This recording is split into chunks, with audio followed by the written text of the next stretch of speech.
ರಣರಂಗದಲ್ಲಿ ಪ್ರಾಣ ಭಯವಿಲ್ಲದೆ ದೇಶಕ್ಕಾಗಿ ರಕ್ತ ಹರಿಸಿ ಇಂಥ ಕೆಂಪು ಮೊಸಳೆಯವರನ್ನು ತುಂಡರಿಸಿ ಚೆಲ್ಲು ಬಿಡಲು ಟೊಂಕ ಕಟ್ಟಿ ನಿಂತಿರುವಾಗ ನನ್ನ ಮನೆಯಾಗ ಕೆಂಪು ಮೊಸಳಿ ಕಪಿಯನ್ನು ಮುಚ್ಚಿಟ್ಟು ನನ್ನ ಕೊಂದು ಬಿಟ್ಟೆವ್ವಾ.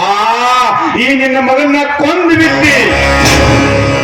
ಗಾಯ ನಿನ್ನ ರುಂಡ ಹೋದರೂ ಚಿಂತೆ ಇಲ್ಲ, ಕಿತ್ತೂರು ತಾಯಿ ಮೇಲೆ ಕೈ ಎತ್ತಿದರೆ ರುಂಡ ಚಂಡಾಗಿ ಎಂದು ಉಪದೇಶ ಮಾಡಿದ್ದನ್ನು ಮರೆತು ಬಿಟ್ಟೇನವೇ? ಇಲ್ಲ ಇಲ್ಲ, ಈ ಸುದ್ದಿ ಚೆನ್ನವ ತಾಯಿಗೆ ಗೊತ್ತಾದ್ರ ಈ ನಿನ್ನ ಮಗ ಈ ಭೂಮಿ ಮೇಲ ಇದ್ದು ಸತ್ತಂಗವೇ, ಇದ್ದು ಸತ್ತಂಗ.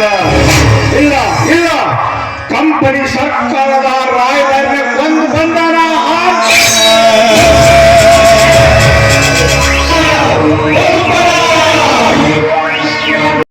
ರಾಣಿ ಬೆನ್ನು ಹತ್ತಿ ಉಪವಾಸ ವನವಾಸ ಬೀಳುವುದಕ್ಕಿಂತ ಮಕ್ಕಳು ತಗೊಂಡು ನೀಡ ತಗೊಂಡು ನಿಮ್ಮಂಗ ಬೂಟಿನ ಕೊಂದ ಅವ್ರ ಕಾಲ್ ಕೆಳಗೆ ಬೀಳ್ತಾರೆ.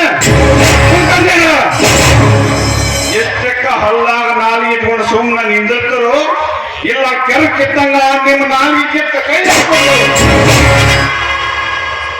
ತಕ್ಕಡಿ ಹಿಡಿದುಕೊಂಡು ವ್ಯಾಪಾರಕ್ಕಂತ ನಮ್ಮ ದೇಶಕ್ಕೆ ಬಂದು ನಮ್ಮಲ್ಲಿ ಬೆಂಕಿ ಹಚ್ಚಿ ತಮ್ಮ ಬೇರೆ ಬೇಯಿಸಿಕೊಳ್ಳುತ್ತಿರುವ ಕೆಂಪು ಮೊಸಳಿಯವರು ಬೆನ್ನು ಹತ್ತುವನ್ನಾತ ನಾಚಿಕೆ ಐತಿಲ್ಲ ನಿಮ್ಮ ಜನ್ಮಕ್ಕ.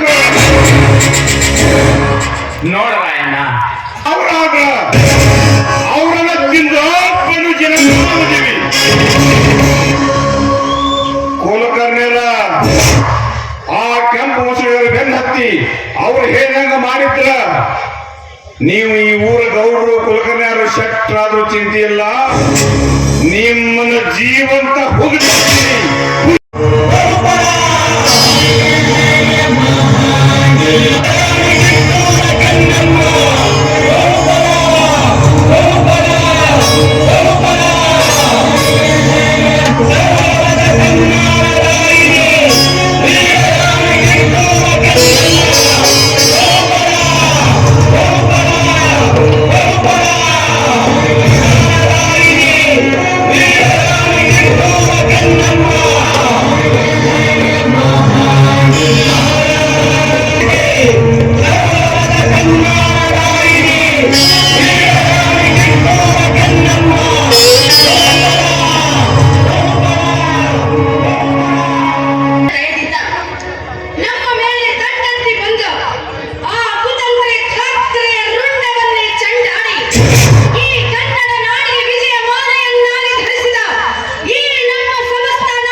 ಗುರುದೇವ, ಚೆನ್ನಬಸವ ಹೇಳುವ ಮಾತಿನಾಗ ಸತ್ಯ ಐತಿ.